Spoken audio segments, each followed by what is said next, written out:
হাসিনা বিরোধিতা আর ফ্যাসিবাদ বাকশাল বিরোধিতা কি এক জিনিস? না, অবশ্যই না। হাসিনাকে উৎখাতে প্রস্তুত হওয়া মানেই ফ্যাসিবাদ উৎখাতে প্রতিশ্রুতিবদ্ধ হওয়া না, দুটি এক জিনিস না। আমরা সবাই জানি যে হাসিনা সরকারের হাতে সবচেয়ে বেশি নির্যাতিত হয়েছে বিএনপি এবং তাদের লাখো কর্মী সমর্থক। কিন্তু দেখেন, এই বিএনপি 2018 সালের ভোটের পরে সেই সংসদে গিয়া বৈশা হাসিনাকে বৈধতা দিল। সংসদ তো বৈধ হয়ে যায়, হাসিনার শাসনের বৈধতা পায়। বিএনপি হাসিনার 2018 সালের নির্বাচনের বৈধতা দিছে, এইটা বিএনপি অস্বীকার করতে পারবে না। কিন্তু কিসের বিনিময়ে? মাত্র 5টা সংসদীয় আসনের বিনিময়ে। তাহলে হাসিনার বিরোধিতা আর ফ্যাসিবাদ বিরোধিতা দুইটা আলাদা জিনিস। এই দুইটাকে আপনি কিভাবে তাহলে আলাদা করবেন? কেমনে বুঝবেন এটা হাসিনা বিরোধিতা আর এইটা ফ্যাসিবাদ বিরোধিতা? বিএনপি হাসিনা বিরোধিতা করছে, কিন্তু ফ্যাসিবাদ বিরোধিতা কবে থেকে করছে সেটা আমাদেরকে খুঁজে দেখতে হবে। এইটা আপনি বুঝতে পারবেন যে কেউ কবে থেকে হাসিনাকে অবৈধ এবং দখলদার প্রধানমন্ত্রী হিসেবে ভাবতে শুরু করছে। এটাই হচ্ছে আসল লাইন। হাসিনাকে অবৈধ প্রধানমন্ত্রী এবং দখলদার হিসাবে হিসাব করা শুরু করা উচিত ছিল 2014 সালের ভুয়া নির্বাচনের পর থেকে। কিন্তু বিএনপি তখনও সেটা ভাবতে পারে নাই। তারপরে সে ইলেকশনে গেছে, শুধু ইলেকশনে না, সংসদেও গেছে। বিএনপি সংসদের পদত্যাগ করে কবে? 2022 সালের 10ই ডিসেম্বর। তার মানে 2022 সালের 10ই ডিসেম্বরের আগ পর্যন্ত যা হাসিনার শাসন, সেটাকে বিএনপি বৈধ বলে মনে করে। সে পদত্যাগ করুক বা না করুক, বিএনপি হাসিনার সেই সংসদকে বৈধ আর হাসিনার প্রধানমন্ত্রিত্বকে বৈধ বলে ধরে নিয়েছিল। আইনত আমাদের সেটাই বুঝতে হবে। আপনি নির্যাতিত হইলেই আপনি ফ্যাসিবাদ বিরোধী হইয়া যান না। হাসিনাকে বৈধ প্রধানমন্ত্রী ধরে নিয়ে তার সমালোচনায় কোনো বিপ্লবীপনা নাই। রুমিন ফারহানা সেই সংসদে গিয়ে যতই জ্বালাময়ী বক্তব্য দিক না কেন, হাসিনাকে বৈধ প্রধানমন্ত্রী ভাইবা নিয়াই সেটা সে বলছে। এর ফলে হাসিনার ফ্যাসিবাদ ঢাইকা ফেলতে সুবিধা হয়েছে। এমনকি হাসিনাও চাইছে রুমিন ফারহানার জ্বালাময়ী বক্তব্য দিক। রুমিন ফারহানা হাসিনার সেই ইচ্ছাই পালন করছে। এইভাবেই হাসিনা বিরোধিতার সবচেয়ে নিরাপদ পথগুলো তৈরি হয়েছিল। যেমন কোন বাম সংগঠনের হয়ে হাসিনার সমালোচনা করা ছিল অনেক বেশি নিরাপদ ছাত্রদল বা শিবিরের তুলনায়, তাই না? এইটা ওই বামাদের দোষ না, কিন্তু এতে যদি হাসিনা তাদেরকে কম হুমকি মনে করে তাহলে সেটা তো সত্যি, তাই না? এটাও আমাদের অস্বীকার করা উচিত না যে জানু মোহাম্মদ কোনো মামলার মুখোমুখি হয়নি, কিন্তু শহীদুল আলমকে রিমান্ডে নেওয়া হয়েছে, তাকে মাইরা ফাটায় ফেলা হয়েছে, রক্ত বেরিয়ে দিছে। মির্জা ফখরুল তো মামলার ভারে হাঁটতেই পারতেন না। হাজার হাজার ছাত্রদল যুবদল কর্মীকে হত্যা করছে এই সরকার। ছাত্র ইউনিয়নের কয়জনকে করছে? করে নাই। বামপন্থীদের কয়জনকে করছে? করে নাই। একজনকে পুলিশ ধরতো, আবার একটু দূরে গিয়ে ছেড়ে দিত। এই যে দেখেন, ছাত্র ইউনিয়নের সাবেক নেতারে ধরছে আবার ছেড়ে দিছে। সবাই রে এরকম করতো, ধরতো আবার ছেড়ে দিত, একটু দূরে নিয়ে যায়। নুরুল হক নুরু নির্যাতনের শিকার হয়েছে, কিন্তু সেই আবার হাসিনার মাঝে তার মায়ের প্রতি ছবি খুঁজে পাইছে। আমি ছাত্রলীগের কর্মী ছিলাম না, শুধু ছোটখাটো একটা নেতাও ছিলাম, হলের পোস্টেড ছিলাম। আর আমি বিভিন্ন প্রোগ্রামে গিয়েছি, আমি দেখেছি নেত্রীকে ঢাকা মেডিকেল যখন বার্ন ইউনিটে বিএনপির আন্দোলনের সময় যখন আছে বিভিন্ন অকারেন্সগুলো ওঠে, তখন তিনি গিয়েছেন। আসলে আমার মনে হয়েছে যে তার মধ্যে আমার মায়ের চেহারাটা আমি কিছুটা দেখতে দেখি। আর বঙ্গবন্ধুর কথা তো এটি আসলে তো শুধু আমরা না, সারা বিশ্বের মানুষ জানে। তার সুযোগ্য কন্যা যদিও শেখ রেহেনা আপা আমরা রয়েছে, কিন্তু যেটা বঙ্গবন্ধুর মধ্যে অনেকে বলে যেটা ছিল, তার পুরোটা মনে হয় যে আমাদের নেত্রী পেয়েছেন। এই সমস্ত ঘটনা কিন্তু খুবই জটিল, কিন্তু এগুলো এত সহজে ঘটতো না যদি প্রফেসর ইউনূস শেখ হাসিনাকে ফ্যাসিস্ট এবং আওয়ামী লীগকে বাকশালীয় ফ্যাসিস্ট দল হিসেবে চিন্তা করতেন, চিনে নিতেন, জনগণকে চিনাই দিতেন, ডিফাইন করতেন, তাদের আদর্শিক কাঠামো এবং রাষ্ট্রীয় যন্ত্রগুলোকে সুস্পষ্টভাবে চিহ্নিত করতেন এবং সংজ্ঞায়িত করতেন। ওনাকে বলতে হতো কেন এইগুলা গণতন্ত্রের পরিপন্থী এবং আপত্তিকর যুক্তিসহ, কিন্তু তিনি সেটা করেন নাই। 11 মাস পার হয়ে গেছে, ওনার করার সেটা সময় হয় নাই। কারণ এইগুলা যদি আগে থেকে সংজ্ঞায়িত না হয়, তাহলে আওয়ামী লীগের বিরুদ্ধে যাই করুক, এই সমস্ত হয়ে দেখায় লোক দেখানো আইওয়াস, পপুলিজম। বিষয়টা হওয়া উচিত ছিল এরকম: আইন মন্ত্রণালয় অপরাধের ধরন অনুযায়ী সংজ্ঞায়িত করবে, সেই অনুযায়ী একটা তালিকা প্রণয়ন করবে, জনগণের সামনে সেই তালিকাভুক্ত ব্যক্তিদের কর্ম এবং অপরাধ উপস্থাপন করবে, তারপর আদালতে মামলা হবে। এবং আদালতের নির্দেশে ব্যবস্থা নেওয়া হবে। এখন কি করতেছে, খায়রুল সাহেবকে 11 মাস পরে ধরা হইলো। কেন 11 মাস আগে কেন ধরা হইলো না, আবার এখন কেন ধরা হইলো? এই একই রীতি যেভাবে ধরা, সেটা পুলিশ, আমলা, সেনাবাহিনী সবার ক্ষেত্রে প্রযোজ্য। বিচার বিভাগের জন্য জুডিশিয়াল কাউন্সিল তদন্ত করবে, তারপর ব্যবস্থা নেবে। কিন্তু জোর করে অবসরে পাঠায় দেওয়া হচ্ছে। এইভাবে তো শেষ করা যাবে না। জোর করে অবসরে পাঠায় তো দায় শেষ করা যাবে না। আবার দেখেন, আজকে দেখলাম একজন উপদেষ্টা চট্টগ্রাম কারাগারে হাসিনার 3 এমপির সঙ্গে বৈঠক করছে, দেখা করছে, পত্রিকায় আসছে, ছবি ভাইরাল হয়েছে। ধর্ম উপদেষ্টা কেন গেছে? স্বরাষ্ট্রমন্ত্রী যায় জেলখানায় মাঝে মাঝে, ধর্ম উপদেষ্টা জীবনে কোনোদিন যায়নি। উনি কেন গেছে? ঘুটু করতে। সে কোনো কাজ করে না। হেফাজতের সাথে দূরত্ব তৈরি হয়েছে, হেফাজতে নাকি তাকে রিকমেন্ড করে দিছে। তো হেফাজতের সাথে দূরত্ব কেন তৈরি হয়? এর জন্যই তৈরি হয়েছে, ধর্ম উপদেষ্টার জন্যই তৈরি হয়েছে। আর এই সমস্ত জিনিস যদি চলতে থাকে, তাহলে বিচার ব্যবস্থার উপর জনগণের আস্থা ভেঙে পড়বে। প্রফেসর ইউনূসও যখন প্রশ্ন করে তখন জবাব দিতে পারে না। কারণটা হইতেছে ফ্যাসিজমকে প্রফেসর ইউনূস স্পষ্ট করে সংজ্ঞায়িত করেনি, এবং রাষ্ট্রের ভেতরে বসে থাকা ফ্যাসিস্ট উপাদানগুলোর বিরুদ্ধে পরিষ্কার কোনো কাঠামোগত লড়াইও শুরু করতে পারেনি। ফলে এই উপাদানগুলো এক ভয়ঙ্কর সামাজিক বিপর্যয়ের দিকে আমাদেরকে ঠেলে দিচ্ছে। বাংলাদেশের 2টা প্রিভিলেজ সরকার দেখছে, এক শেখ মুজিবের সরকার আর 2 প্রফেসর ইউনূসের সরকার। 2 সরকারই একটা রক্তাক্ত লড়াইয়ের পর ক্ষমতা আসছিল। মানুষ অনেক আশা করছিল সরকার প্রধান হিসেবে প্রফেসর ইউনূস আর শেখ মুজিব, মানে সোহরাওয়ার্দীর বডিগার্ড, দুজনে দারুণ জনপ্রিয় ছিল। মুজিবের সরকার ফেল করছে নিদারুণ ভাবে, এমন ভাবে ফেল করছে যে সোহরাওয়ার্দীর বডিগার্ড জয় বাংলা হলে সবাই বলে আলহামদুলিল্লাহ। ঠিক এই পথে হাঁটতেছে প্রফেসর ইউনূসের সরকার, ক্রমাগত জনপ্রিয়তা হারাইতেছে। দেখেন, উনারা তো 12 ভাতারির মতো ঠাপ খায়, ওয়াকারের ঠাপ খায়, বিএনপির ঠাপ খায়, আওয়ামী লীগের ঠাপ খায়, ইন্ডিয়ার ঠাপ খায়, 2 দিন পর পর গদি নড়ে যায়। কেউ তো সাপোর্ট করে না, সবাই বিরক্ত। আমরা কয়েকজন খায় না খায় সাপোর্ট করে গেছি, সরকার যেন ভালো চলে, নানা পরামর্শ দিছি, কোনো পরামর্শ শুনে নাই। 2-একটা হয়তো শুনছে, কালে ভদ্রে। বালিতে পেশাব করে দেখছেন, কোনো চিহ্ন থাকে না। কলে প্রফেসর সরকারকেও তাই কোনো পরামর্শ দিলে শুনে না, বালিতে পেশাবের মতো, কোনো চিহ্ন থাকে না। এই যে মাইলস্টোনের ঘটনায় আমি তো ইউজুয়ালি উপদেষ্টাদের ফোন করি না। ওই দিন দুর্ঘটনার সাথে সাথে আপনার ফোন দিছি, বলছি পরীক্ষা স্থগিত করে দেন। তখন বাংলাদেশের টাইম বেলা 3টা হবে। উনি বললেন দেখতেছি। আমি কল্পনাও করি নাই এই সিদ্ধান্ত উনি নিতে পারবেন না। পরে জানলাম শিক্ষা সচিব এই পরীক্ষা স্থগিত করতে রাজি হন নাই। তাইলে আবরার ভাই কেন শিক্ষা উপদেষ্টা থাকবেন? শিক্ষা সচিবকে উপদেষ্টা বানিয়ে দিলেই হয়, সেই যখন সব ডিসিশন নেয়। আমি আবরার ভাইয়ের ফোন করার পরে কি ঘটছে আমি পরিষ্কার দেখতে পাইতেছি। আবরার ভাই শিক্ষা সচিবকে ডাকছে, ফোনের পরে জিজ্ঞেস করছে, আচ্ছা বলেন তো এই পরীক্ষা স্থগিত করে দেওয়া উচিত না? ওই সিদ্দিক জুবায়ের, ও তো আমলা, ওই সবার থেকে বেশি বুঝে, সে বলছে জি স্যার আমরা তো করতেই পারি, কিন্তু এই অ্যাক্সিডেন্ট তো ঢাকার একটা সেন্টারে, সারা দেশে সবাই তো প্রিপারেশন নিয়ে ফেলছে, বন্ধ করলে ঝুলে যাবে সব প্রিপারেশন। শিক্ষকদেরও একটা প্রিপারেশন থাকে। দেখেন অনেকে দেখেন পরীক্ষার পরে ছুটি কাটাইতে যাবে, টিকিট ফিকিট কাটে ফেলছে, এত বেড়াছাড়া হয়ে যাবে তো সব, পরে ইয়ে নিতে গেলে। তার সে পরীক্ষা নিয়ে নি স্যার, এই যে মাইলস্টোনের জন্য আমরা পরে একটা আলাদা নিয়ে নিব নি পরীক্ষা, জিজ্ঞেস করেন আপনার ভাইকে। এটাই বলেছিল কিনা সিদ্দিক জুবায়ের? এটাই বলবে, কারণ তো ধান্দা। 2টা দিন নষ্ট হবে, এটা ধান্দা, 2 দিনের ধান্দা নষ্ট হবে, ওটা বসেই থাকে ধান্দা করার জন্য। সিদ্দিক জুবায়েরও বুঝলো না, আপনার ভাইয়া বুঝলো না যে এইটা কোনো অ্যাডমিনিস্ট্রেটিভ ডিসিশন না, এটা পলিটিক্যাল ডিসিশন। এই পলিটিক্যাল ডিসিশনে 2টা কাজ হইতো। কি সেই কাজ? প্রথম যে বিষয়টা হবে তা হচ্ছে এই যে দৈব দুর্বিপাক বা দৈব দুর্ঘটনা ঘটলে মানুষ তার রাগ, হতাশা এইটা ঝাড়ার একটা রাস্তা খুঁজে সব সময়, কোথায় এটা ছাড়া যায়। যেহেতু এটা স্কুলে হয়েছে, তারা শিক্ষা মন্ত্রণালয়ের দিকে তাদের আঙুল তুলবে, ওই দিকেই তাদের রাগ ক্ষোভ ধাবিত হবে। এই কারণেই শিক্ষা মন্ত্রণালয়কে প্রোঅ্যাক্টিভ হয়ে কাজ করতে হবে, জনরোষ যেন তার দিকে ধাবিত না হয়। 2 নম্বর হইতেছে সংহতি জানাইতে চাই আমরা কোন একটা সংকটে, গোটা জাতি রক্ত দিতে চায়। দেখেন সকলে হাসপাতালে ভিড় করছে, এটা কি জন্য? রক্ত দেওয়ার জন্য। সে দেখতে চায় যে আমি একটা কাজ করলাম আর কি এই সংকটে। তারা সংহতি জানাইতে চায়। যারা ঢাকায় আছে তারা না হয় হসপিটালে গেল, রক্ত দেওয়ার চেষ্টা করলো, পারলো কি পারলো না সেটা অন্য কথা, কিন্তু দেওয়ার তো চেষ্টা করলো। এইটাই তার সংহতি জানানো, এটাই তার শান্তি। কিন্তু ঢাকার বাইরে যারা আছে তারা কিভাবে সংহতি জানাবে? আহত নিহতদের ব্যাপারে একটাই উপায় আছে, পরীক্ষা বন্ধ করলাম, আমরা তাদের কথা চিন্তা করলাম, শোক করলাম।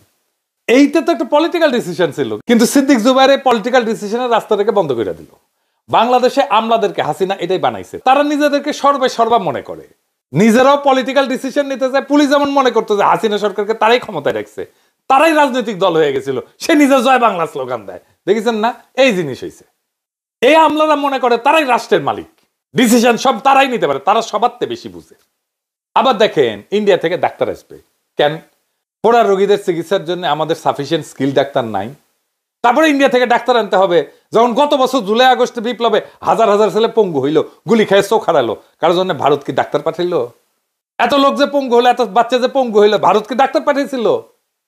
এখন কেন তাদের পেট পুরায়?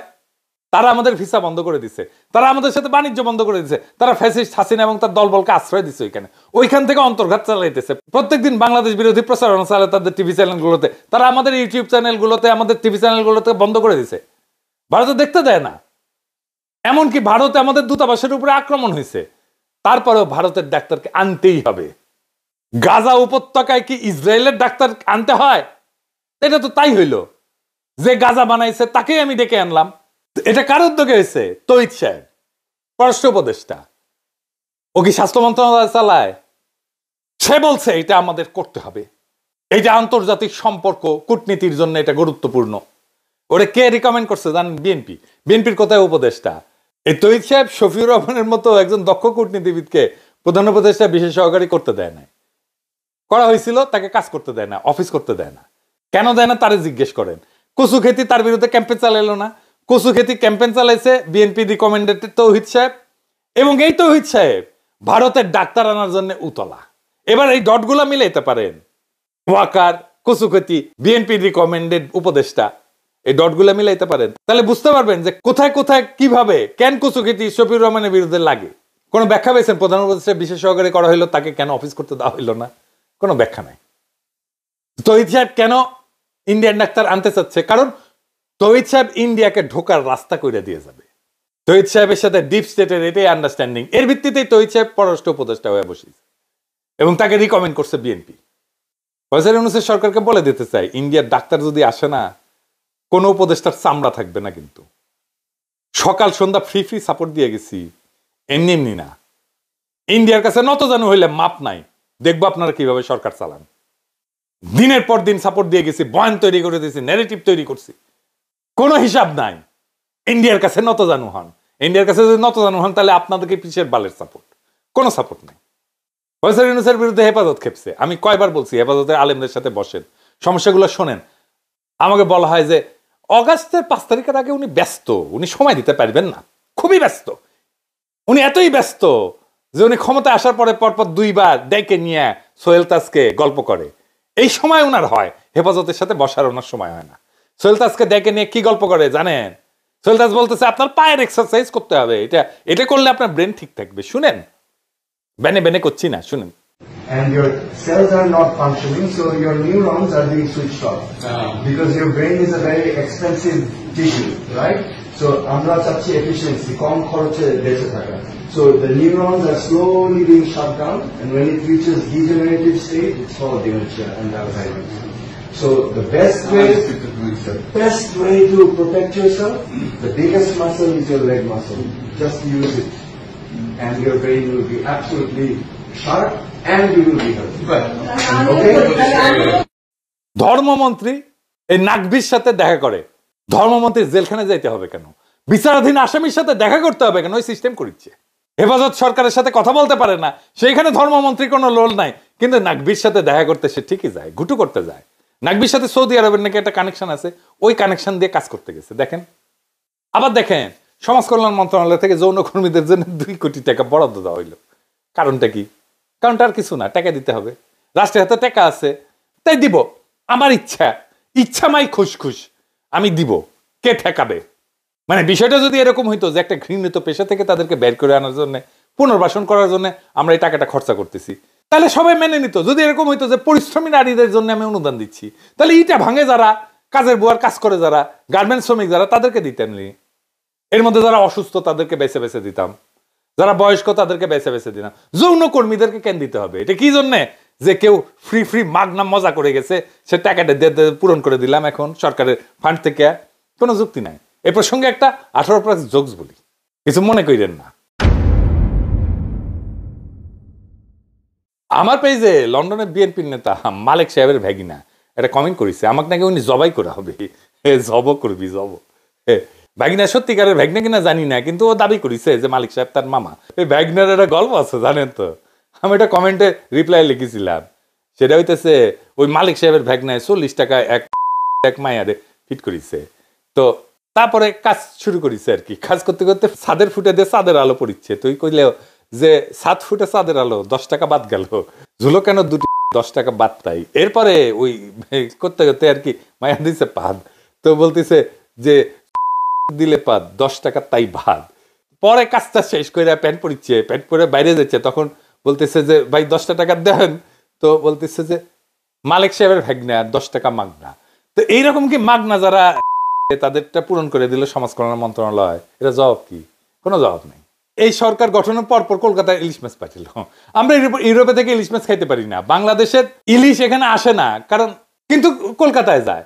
কারণ যারা উপদেষ্টা হয়েছে, যারা সরকারে, তারা মনে করে তারা দেশের মালিক, আর আমরা চাকর বাকর। রাজনৈতিক দলগুলোর সাথে মিটিং করেছে, এখন এই সময় আমাদের দাবি তোলার, অপদার্থ উপদেষ্টা মন্ডলীকে বাদ দিয়া জাতীয় সরকার গঠন করার। জাতীয় সরকার গঠন না করলে এই সরকার ক্রমাগত জনপ্রিয়তা তো হারাচ্ছে, নিয়ন্ত্রণ কন্ট্রোল করতে পারবে না। কারণ ফেব্রুয়ারিতে নির্বাচন ঘোষণার পরে এখন প্রশাসন, আর্মি, পুলিশ সবাই বিএনপির পিছনে লাইন দিবে, সেটাই দিছে, সেটাই হয় বাংলাদেশে সব সময়। কারো কথাই শুনবে না। ওইদিকে আওয়ামী লীগ তৈরি হয়ে গেছে, এখন বলে কিছু হলে বলে আওয়ামী লীগ ঢুকে যাবে আন্দোলনের মধ্যে। আরে আওয়ামী লীগ ঢোকে কেমনে? স্কোপটা কে করে দেয়? সরকারই তো করে দেয়। 1971 নিয়ে বলি যে ইন্ডিয়া ষড়যন্ত্র করতে পারে কেন? কিছু তো একটা ছিল যে ষড়যন্ত্র করতে পারে। আওয়ামী লীগ ঢুকে যাবে বললেই হবে? আওয়ামী লীগ ঢুকতে পারে কেন?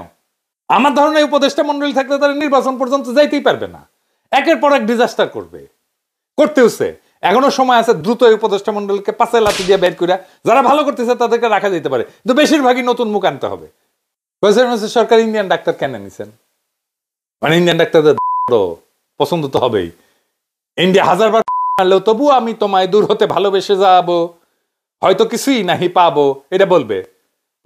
সরকারের রন্ধে রন্ধে ইন্ডিয়ান ডলার বসে আছে, এদের কাজে হইতেছে এমন কিছু ক্রমাগত করতে থাকা, যেন প্রফেসর সরকার একটু একটু করে জনপ্রিয়তা হারাইতে থাকে। আর প্রফেসর বাধা দেয় না, উনি কোনো কিছুই বাধা দেন না। বাংলাদেশে একটা সুযোগ আসছিল নতুন শাসনের, নতুন সমাজ চেতনার, সত্যিকার অর্থে মানুষের রাষ্ট্র নির্মাণের, কিন্তু এই সুযোগ হেলায় আমরা হারাইতেছি। এই সুযোগ তো দ্বিতীয়বার আসবে না। এই সুযোগ যদি আমরা কুশাসনের পুরনো নীল নকশা আর আমলাতান্ত্রিক গোজামিলের ভিতরে হারাই ফেলি, তাহলে আর কিছুই তো বাকি থাকবে না। এত রক্ত বৃথা যাবে, এত সংগ্রাম বৃথা যাবে। জনগণ আপনাদের সময় দিচ্ছে, ধৈর্য দেখাইছে, সহ্য করছে। এখন সময় এসছে স্পষ্ট হয়ে দাঁড়ানোর, ফ্যাসিবাদকে ফ্যাসিবাদ বলার, রাষ্ট্রযন্ত্রে বসে থাকা ইন্ডিয়ান ডলারদের আলাদা করে চিহ্নিত করার, পুরোনো ভুলের দায় থেকে বেড়ায় এসে জনগণের ভাষায় কথা বলার। আপনারা যারা ক্ষমতায় আছেন, আপনাদের সামনে দুইটা পথ। একটা পথ ন্যায়ের, গণতন্ত্রের, জনগণের সঙ্গে সম্মানের চুক্তির, আর আরেকটা পথ স্বৈরতন্ত্রের, পুরনো দালান ভাঙা ইটের উপরে দাঁড়ায় ক্রমাগত ধ্বংসের। সিদ্ধান্ত আপনাদের। আমরা যারা এই স্বপ্ন নিয়ে আছি তারা শুধু প্রতিজ্ঞা করতে পারি, আমরা থামবো না, ফিরবো না।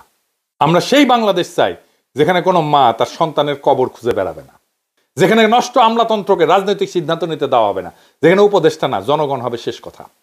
বাংলাদেশের রাস্তায় যদি আবার আলো জ্বলে, তার আগুন আসবে আমাদের চোখ থেকে।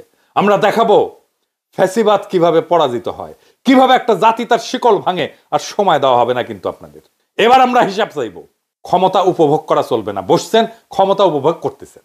এই সমস্ত অপদার্থ উপদেষ্টাদের তুলে ফেলতে হবে শিকড় গজায় ওঠার আগেই। এই দেশ জনগণের, ক্ষমতায় চেপে বসা প্রভুদের না। যেই ক্ষমতায় যায় সেই প্রভু হয়ে যায়। তারা নিজেদের দেশের মালিক বলে মনে করে। 2024-এর বর্ষা বিপ্লবের পরে বাংলাদেশ জাগছে, বাংলাদেশকে আর কেউ থামাইতে পারবে না। জয় হোক জনগণের, জয় হোক ফ্যাসিবাদ মুক্ত নতুন বাংলাদেশের। ইনকিলাব জিন্দাবাদ।